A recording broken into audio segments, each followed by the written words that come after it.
రాష్ట్రంలో సార్వత్రిక ఎన్నికల గడువు సమీపిస్తున్న నేపథ్యంలో ప్రతిపక్ష తెలుగుదేశం పార్టీ తన ప్రచార కార్యక్రమాలను ముమ్మరం చేసింది. మొన్నటి వరకు పార్టీ అధినేత ప్రతిపక్ష నాయకుడు చంద్రబాబు నాయుడు రా కదిలేరా బహిరంగ సభలు నిర్వహించారు. అదే సమయంలో టీడీపీ జాతీయ ప్రధాన కార్యదర్శి మాజీ మంత్రి నారా లోకేష్ రోడ్డెక్కారు. శంఖారావం పేరుతో బహిరంగ సభలను నిర్వహిస్తున్నారు. జిల్లాల పర్యటనకు శ్రీకారం చుట్టారు. ప్రస్తుతం ఉత్తరాంధ్రలో పర్యటిస్తున్నారు ఆయన. శ్రీకాకుళం, విజయనగరం జిల్లాల్లో ఆయన పర్యటన ముగిసింది. విశాఖపట్నం జిల్లాలో అడుగుపెట్టారు. ఇప్పటికే భీమిలిలో శంఖారావం సభలో ప్రసంగించారు. నేడు గ్రేటర్ విశాఖలోని ఎన్నికల ప్రచార కార్యక్రమాల్లో పాల్గొనున్నారు. శంఖారావం సభలో పాల్గొనున్నారు. ఈ సభకు గ్రేటర్ విశాఖ టీడీపీ నాయకులు అన్ని ఏర్పాట్లు పూర్తి చేశారు. టీడీపీ ఎమ్మెల్యేలు గంటా శ్రీనివాస్, వెలగపూడి రామకృష్ణ బాబు సహా పలువురు నాయకులు ఇందులో పాల్గొనున్నారు. ప్రచార సభలను ప్రారంభించడానికి ముందు నారా లోకేష్ సింహాచలం ఆలయాన్ని దర్శించారు. శ్రీ వరాహ లక్ష్మీ నరసింహస్వామి వారి సేవలో పాల్గొన్నారు. ఈ ఉదయం ఆలయానికి వచ్చిన లోకేష్ ను అర్చకులు, దేవస్థానం పాలక మండలి సభ్యులు సంప్రదాయబద్ధంగా స్వాగతం పలికారు.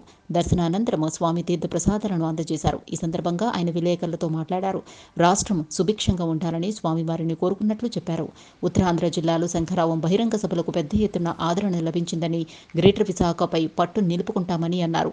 ఉత్తరాంధ్ర అభివృద్ధిని ప్రభుత్వం విస్మరించిందని వ్యాఖ్యానించారు. Please subscribe Pragna Media. Please like, share, subscribe to Pragna Media. Pragna Media, please do like, share and subscribe. Please subscribe to Pragna Media. Please like, share and comment if you like the video. Pragna Media.